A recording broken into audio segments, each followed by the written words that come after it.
The CBS Radio Mystery Theater presents...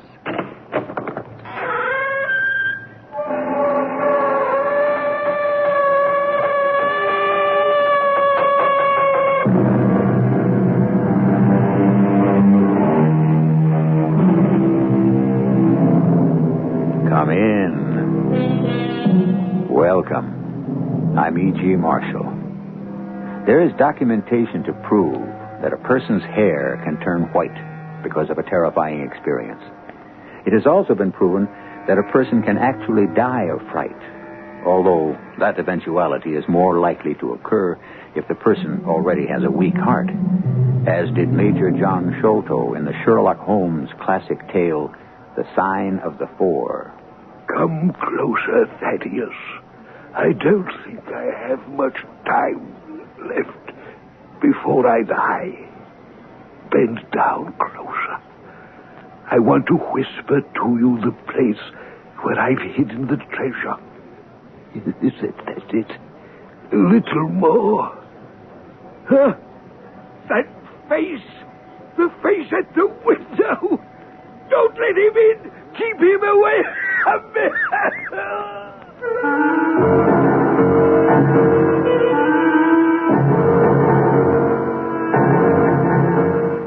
Our mystery drama, The Sign of the Four, was adapted from the Sherlock Holmes classic especially for the Mystery Theater by Murray Burnett and stars Kevin McCarthy.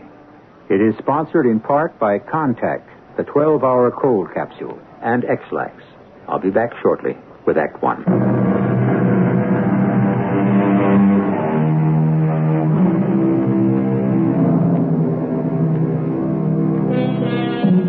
A famous poem goes, London is a man's town with power in the air.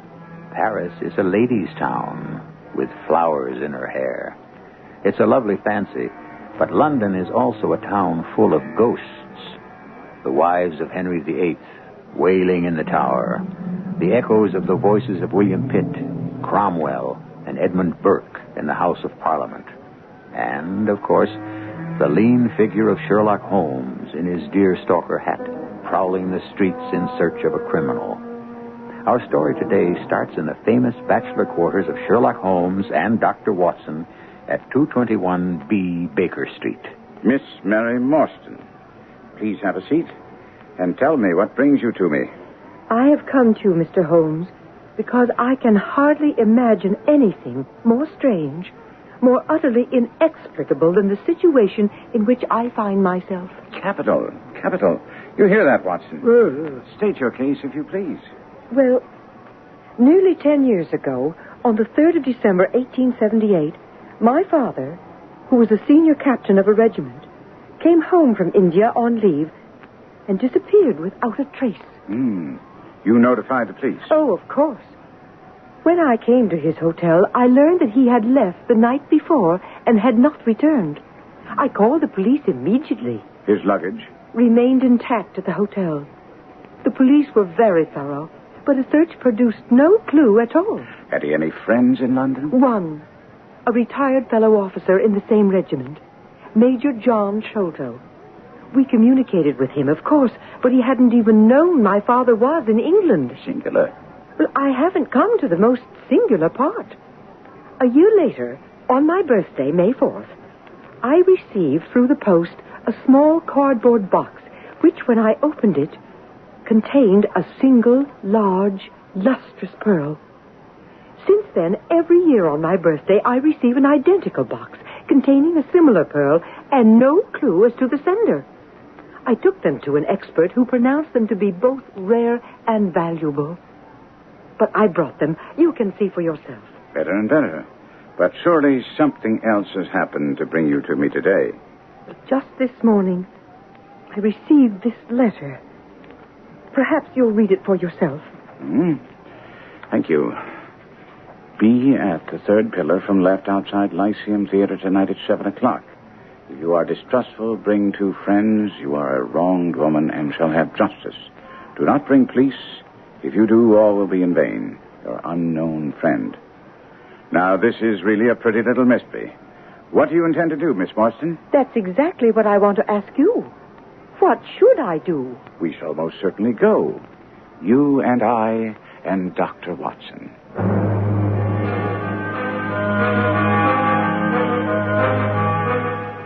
My notes show that the charming Miss Morstan, Holmes, and myself were on hand at the dot of 7 and were met by a coachman, who, after ascertaining that none of us was from the police, took us up in the coach and whipped up his horse.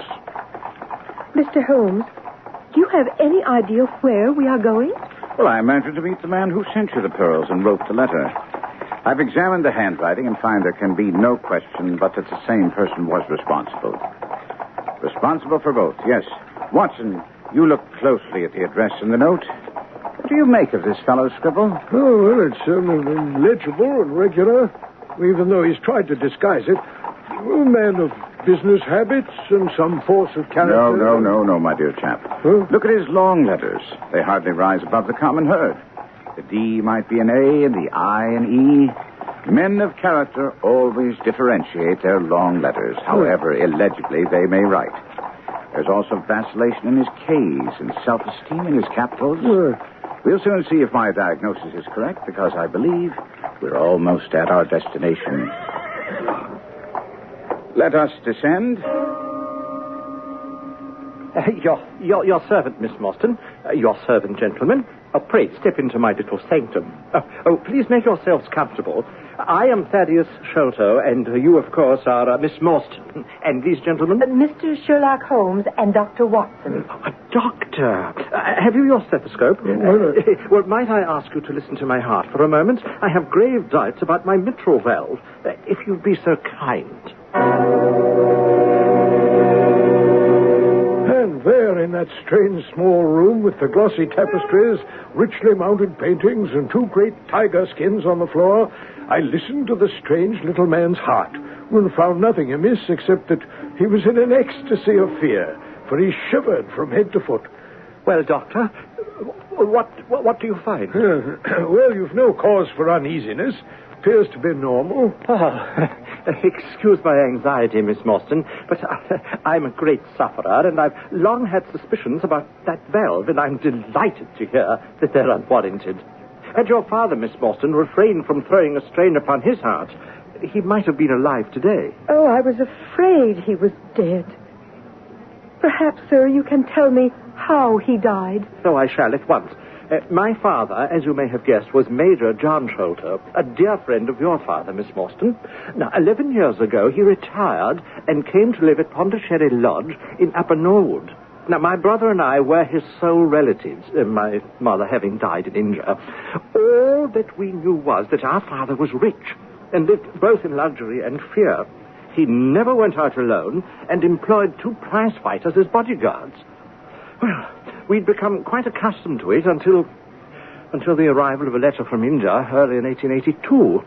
He fainted at the breakfast table, and from that day, he sickened to his death. At the end of April, we were informed that there was no hope, and he wished to make a last communication to us. I shall try to repeat his own words. At this supreme moment, I have much on my conscience. First, I lied to you, my sons, when I said I knew nothing about Morstan's death. I knew all about it. But I swear it was none of my doing. Please, Father, please don't excite yourself. No matter now. Morstan and I, through a remarkable chain of circumstances, came into possession of a fabulous treasure. I brought it to England upon my retirement. When Morstan got leave, he came straight here to claim his share. He's a little water. Father, you don't have to tell us any of this. Save your strength. I must right the wrong I've done Morstan's girl. You see, that night he and I quarreled over the division of the Agra treasure. He'd always had a weak heart, which he'd concealed from people for years. He sprang out of his chair in a paroxysm of anger, fell backward suddenly, hitting his head on the desk. And when I stooped over him, to my horror, I found he was dead. But why keep his death a secret? Because my own faithful servant for 20 years, Lal Chowdhury, wouldn't believe me. He said he'd heard us quarreling, but that I should have no fear. He'd dispose of the body. No one would be the wiser. Oh, surely, Father, that was most unwise. Why did you You're ever... a fool, Thaddeus. I told Lyle the truth, and he didn't believe me. Now, if my own faithful servant thought I'd killed Morstan, what would the police have thought? No, that was right. What was wrong was in keeping Morstan's share of the treasure. And you want us to right this wrong? Yes, but I must tell you where I've hidden the treasure. You will then make restitution. Put your ear down close to my mouth. My strength is... Keep him out! The face at the window! For the Lord's sake, keep him out!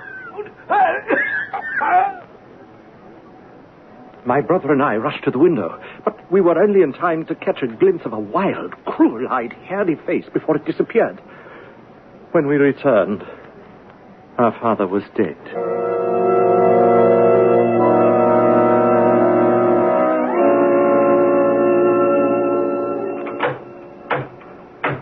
Who's there?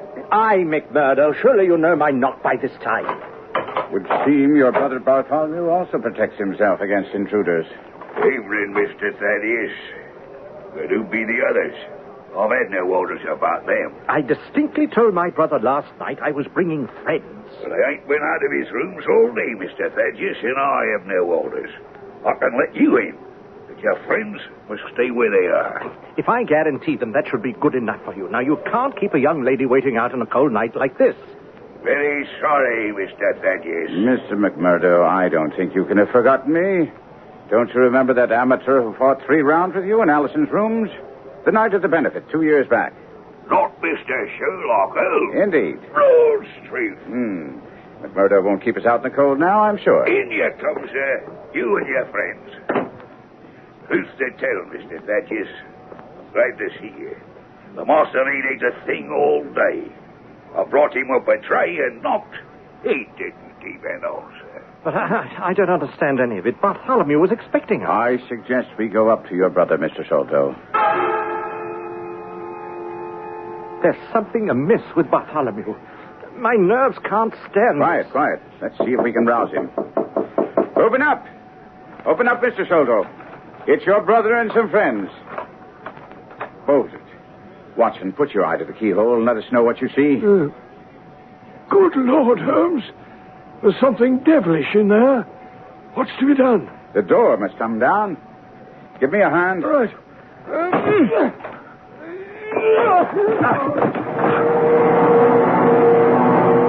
The scene which met our eyes was so bizarre it might well have come straight out of the Grand Guignol. The room had been fitted up as a chemical laboratory with glass stoppered bottles, Bunsen burners, and other scientific paraphernalia. Bartholomew Sholto sat in a wooden chair by a large table in the center of the room.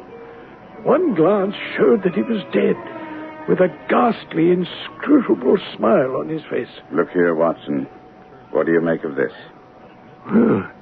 Appears to be a thorn stuck in the skin just above the ear. Precisely. You may pluck it out, but be careful, for it's poisoned. Oh, yeah. And read what's scrawled upon that torn sheet of paper. The sign of the four. In heaven's name, what does it mean, Holmes? Murder, Watson. Murder, vengeance. I have but to supply only 2 more links to have an entirely connected case.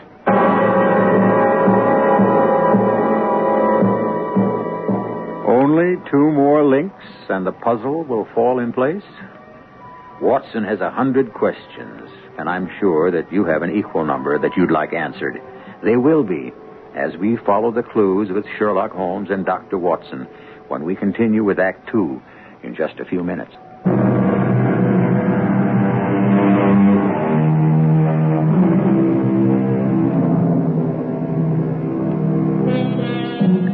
From time immemorial, men have sought buried treasure. Few have found it, and many have died in the search. Fabulous riches seem to be a Pandora's box, which unleashes the human passions of greed, deceit, and treachery, which ultimately lead to death.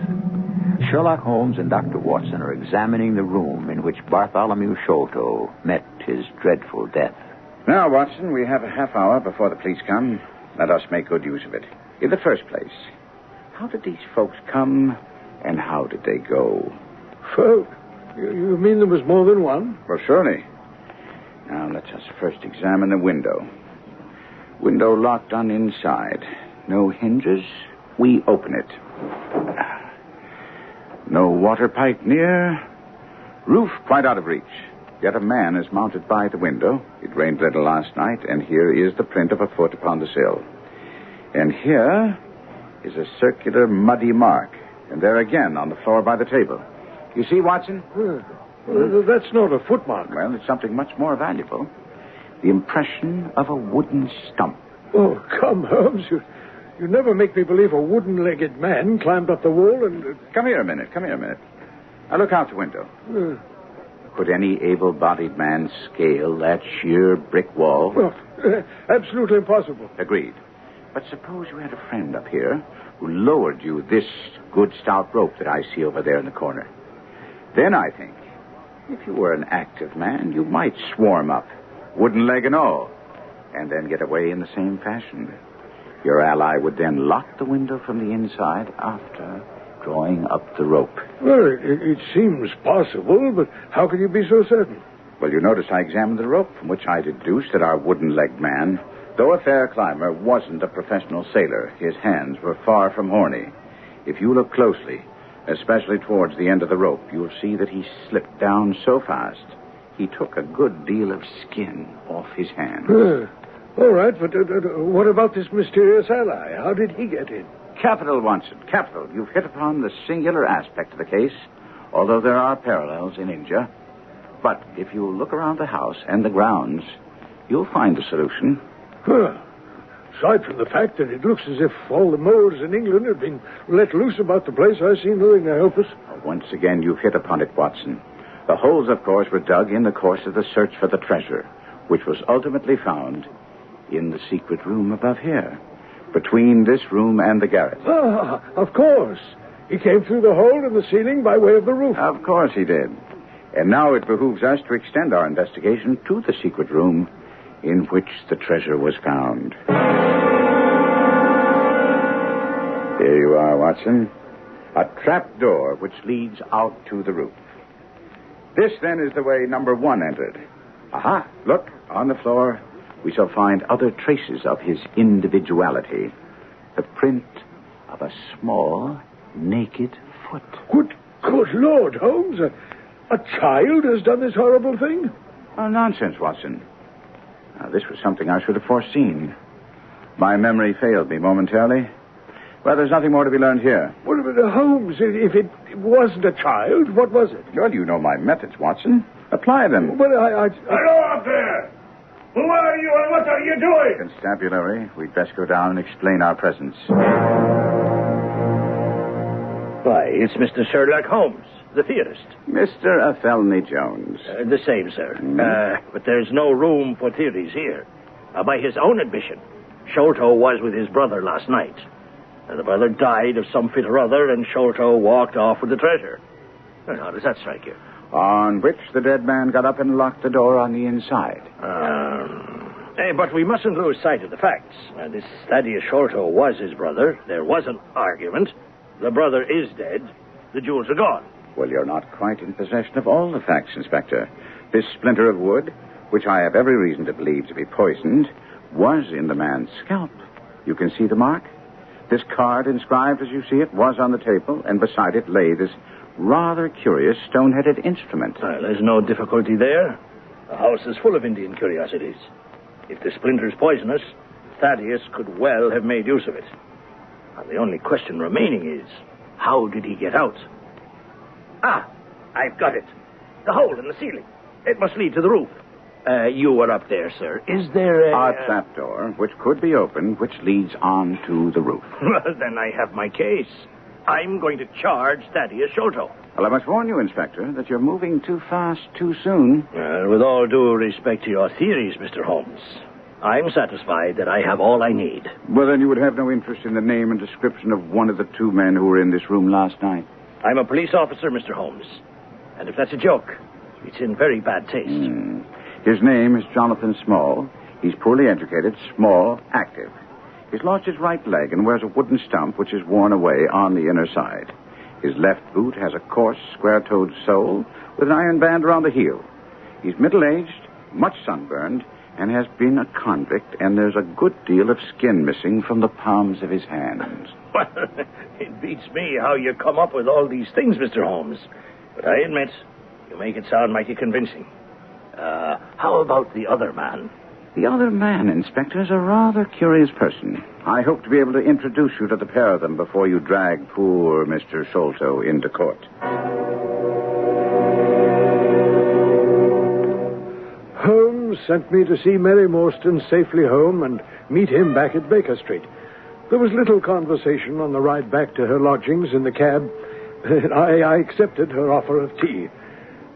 Dr. Watson, I'm truly sorry that I seem to have dragged you into a nightmare. Oh, my dear girl, don't apologize. Holmes and I, we've investigated some pretty rough cases, and besides, had you not come to us, we should never have met. It's kind of you to say that. Kindness has nothing to do with it. Mary, I mean, Miss Morstan. Well, you may call me Mary.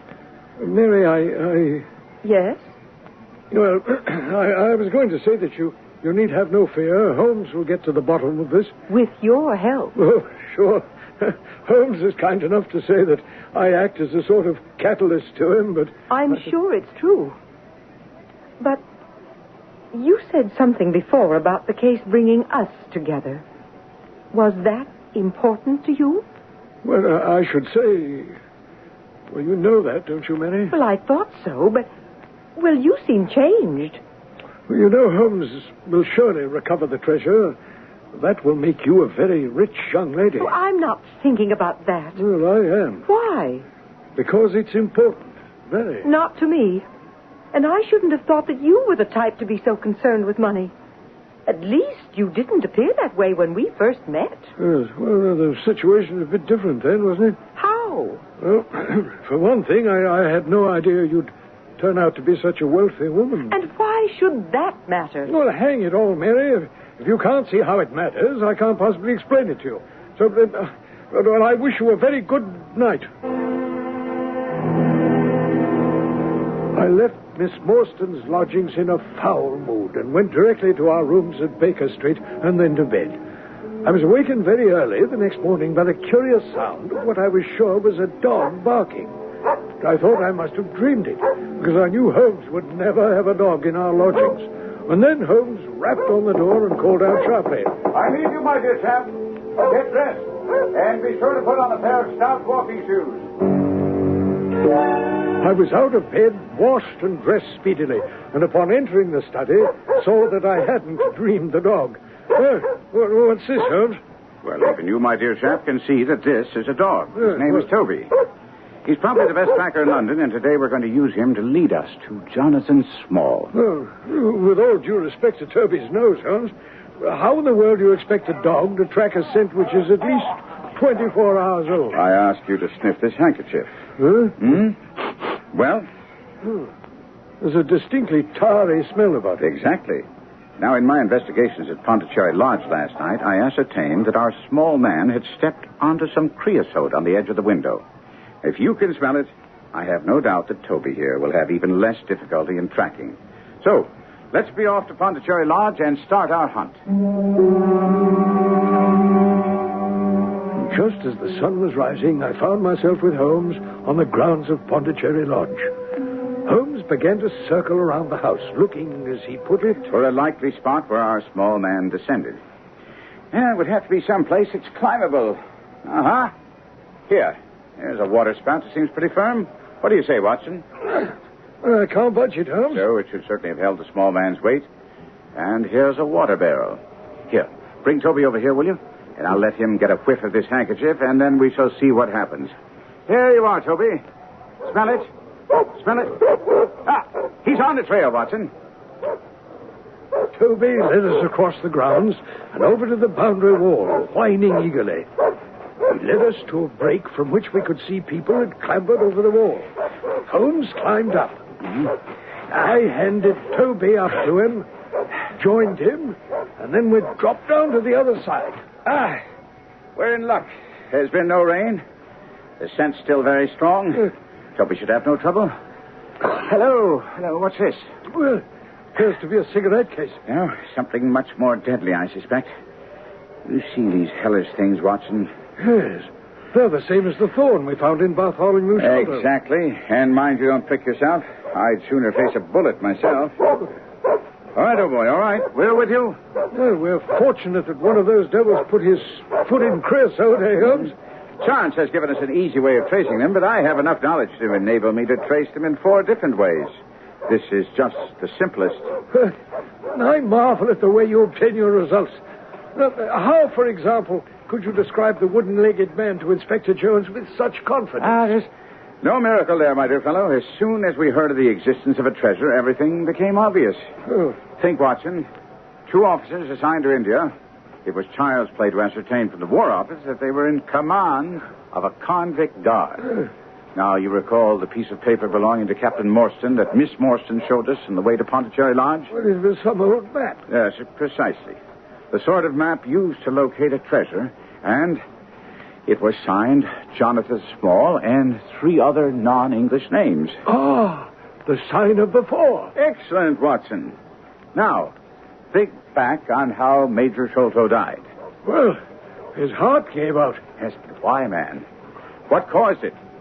Thaddeus told us he saw a face at the window. It frightened him. Exactly. Now, doesn't it follow that a man who deprived his own partner of a treasure would also deprive a convict of his share and would then live in fear in the event that the convict escaped?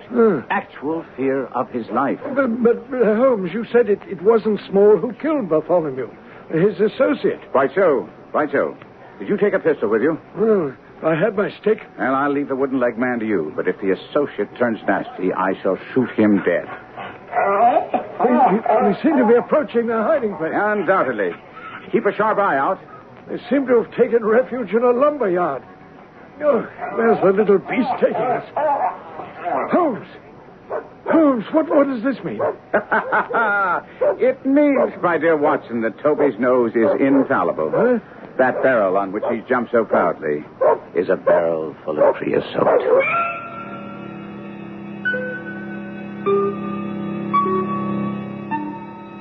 In the famous Conan Doyle story, A Scandal in Bohemia, Sherlock Holmes was outwitted for the first time in his life by a woman, Irene Adler, who Holmes ever after referred to as the woman. Now it appears that the great detective has been misled by a dog. We'll return with Act 3 in just a few minutes.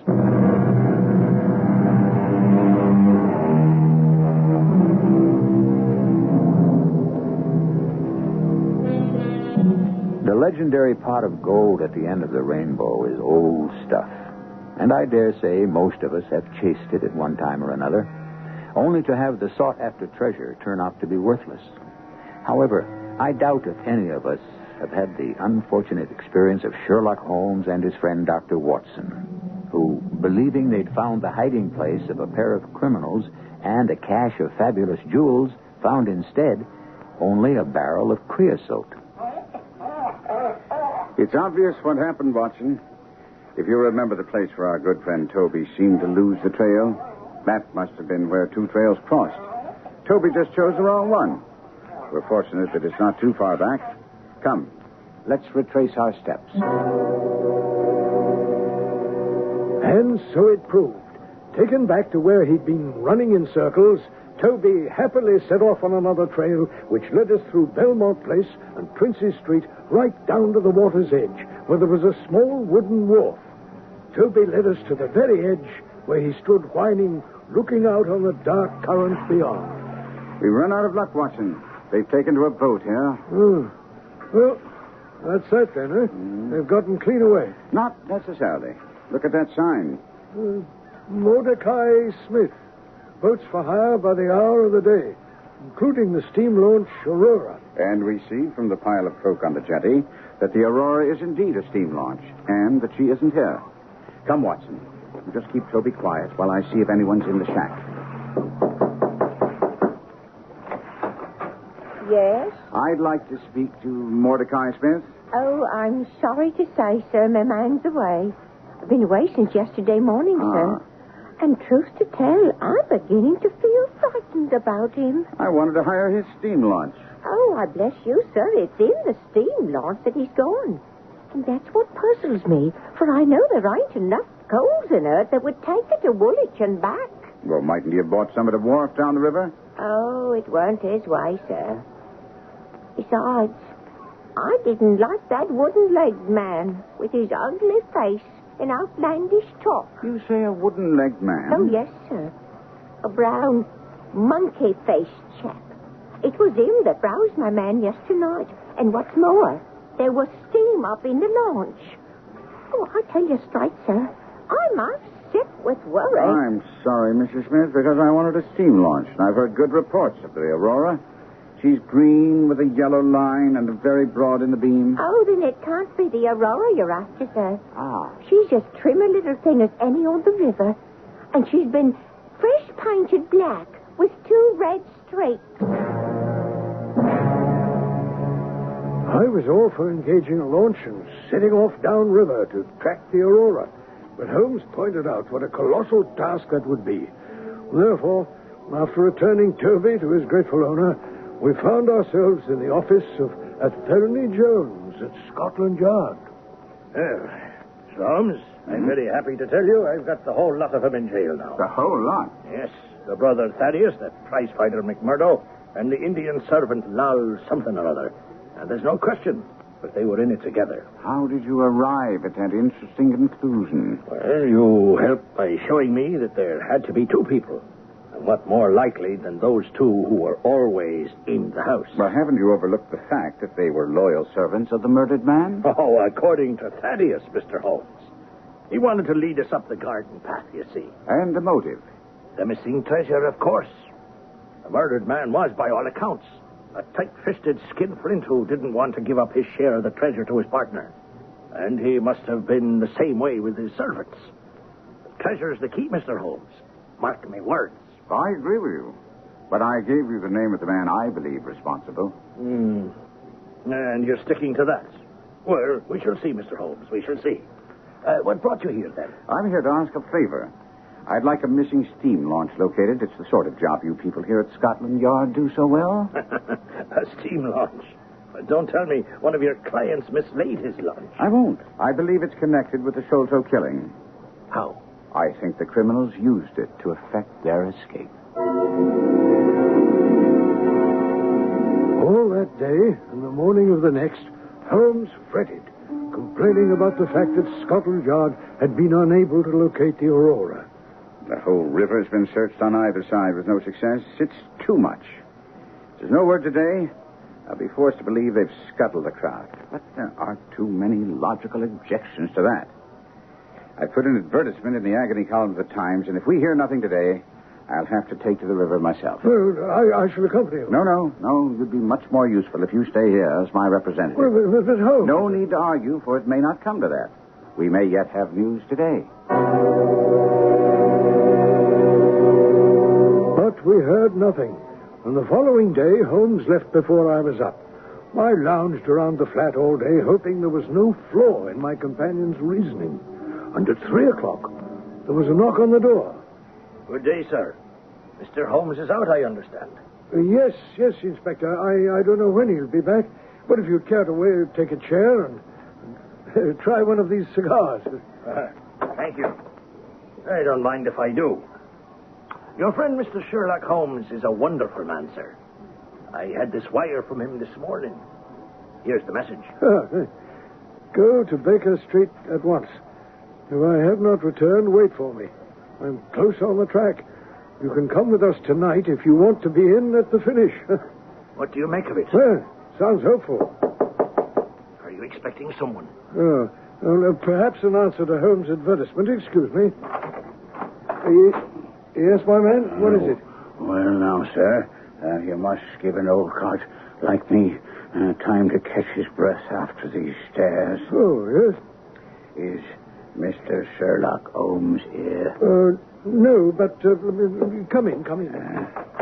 I'm acting for him. You can give me the message. Nay, it was only to himself I was to tell it.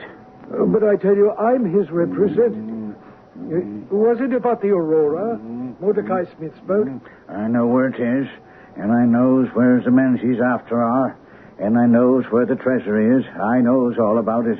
Well, then, tell me. I shall let him know. It was to him I was to tell it. I'm a police officer. You have important information, and we shall keep you, whether you like it or not, until our friend returns. Pretty sort of treatment, this. I come here to see a gentleman, and you two seize me and treat me in this fashion. Oh, now. I promise you shan't lose a penny for your loss of time. Just sit over there on the sofa, and you won't have to wait long. All right. We'll see.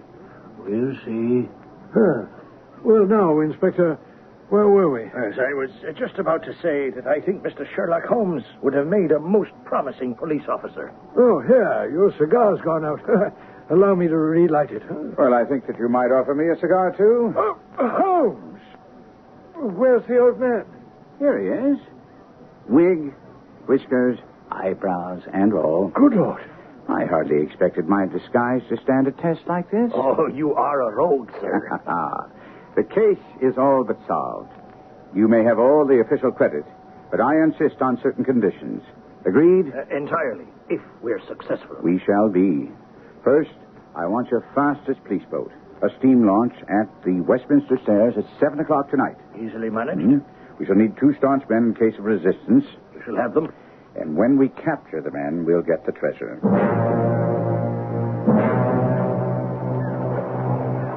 Here's our launch, Mr. Holmes, right on the dot. Go, have that green light taken off the side. We don't want to have it spotted as a police launch. See to it, men. Come aboard, gentlemen. Where to, Mr. Holmes? To the tower. Stop opposite Jacobson's yard. Oh, for heaven's sake, Holmes. Are you going to tell us how you located the Aurora? Deduction, Watson. Pure deduction. I knew that if Scotland Yard reported she hadn't put in at any wharf or slip along the river, she hadn't. Therefore, where would one hide a steam launch but didn't have enough coal to go very far? Well, I might very well hand the launch over to some boat builder to make some trifling repair. She would then be removed to his yard and effectively concealed. Well, that seems a very simple solution. It's always the simple things which are overlooked. I drew 14 blanks until I learned that the Aurora had been handed over to Jacobson's yard for a repair to her rudder. A needless one, I might add. And that she would be called for at 8 o'clock sharp tonight. But where are they going? Either to Gravesend or the Downs, to board some ship that will take them out of the country. Well, you've worked it out all very neatly. But if the affair were in my hands, I'd have some policemen in Jacobson's and nab them when they came down. Which would be never. This man, Small, is a shrewd article. He'd undoubtedly send someone ahead to make sure that there was no one lurking around the yard. Well, and now we wait, huh? Exactly. And the minute we sight her, we go after her. It's after 8, Holmes. And there's the Aurora, and going like the very devil. Get after her. The launch with the yellow light. By heavens, she's a flyer. I think we're gaining. Oh, I'm sure of it. Oh, we'll be up with her in a very few minutes. And Holmes, that is a child on the deck. You should have consulted the encyclopedia, my dear Watson, about the aborigines of the Andaman Islands, who are reported to be the smallest race on Earth, as well as the fiercest and most intractable. We're near enough to hail them. Ahoy, Aurora! Down, man! It's the police! Down to your life! You hit him, Holmes! Yes. That little savage won't blow any more of his poison darts. I thought we'd found all of them in the pouch. All except the one he carried in his blowpipe. They turned. They're heading for shore, but they're on the ground. Stand clear. Swing about and mind her stern.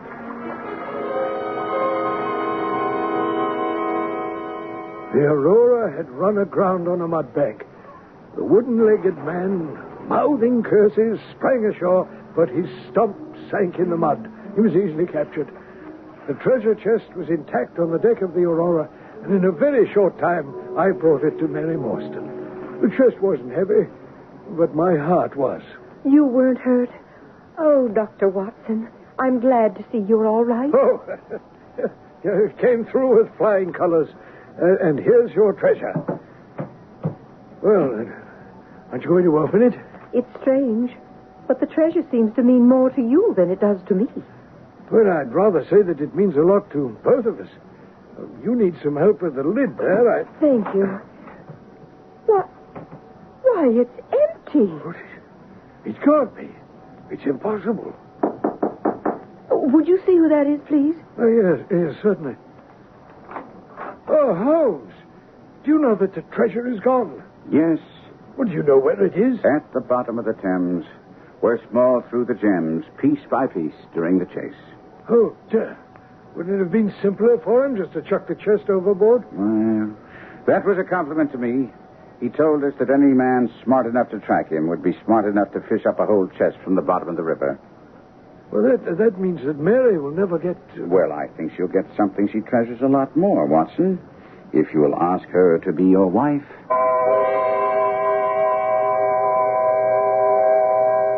And so Doyle married Watson off to Mary Morstan, and they lived happily ever after. But Doyle didn't. He found that having Watson, a married man, interfered with his being able to accompany Holmes on his cases. He regretted ever having created the character. But, being a true English gentleman, he never killed Mary off, but was forever sending her on vacations to allow Watson to move back with Holmes. I'll be back shortly.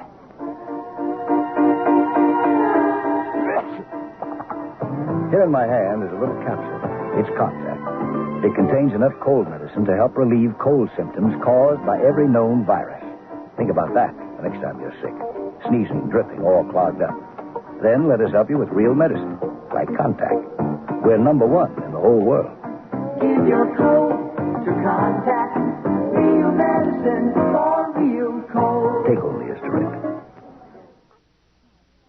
I guess I'm lucky. My family's always been healthy. Oh, a touch of constipation now and then. But we've got X-Lax for that. When you need a laxative, shouldn't your first choice be the one more families buy than any other? That's today's X-Lax. Families like the chocolated taste. You'll like the way X-Lax works, gently overnight for relief in the morning.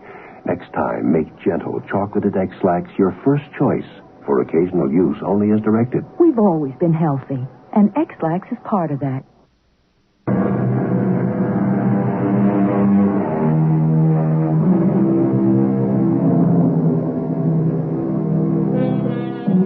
One of the most intriguing elements of the Sherlock Holmes stories was the fabulously provocative titles of cases that Holmes had worked on, but which Watson never chronicled. Years later, Doyle's son and John Dixon Carr collaborated on writing some to fit the titles. But the most tantalizing title of all has never been attempted. That title is The Adventure of Ricoletti of the Clubfoot and His Abominable Wife. Now, there's a title that conjures up all sorts of deviltry. Maybe one of our Mystery Theater writers will come up with a story to fit it. Our cast included Kevin McCarthy, Court Benson, Jackson Beck, Earl Hammond, and Joan Shay. The entire production was under the direction of Hyman Brown. Radio Mystery Theater was sponsored in part by Buick Motor Division.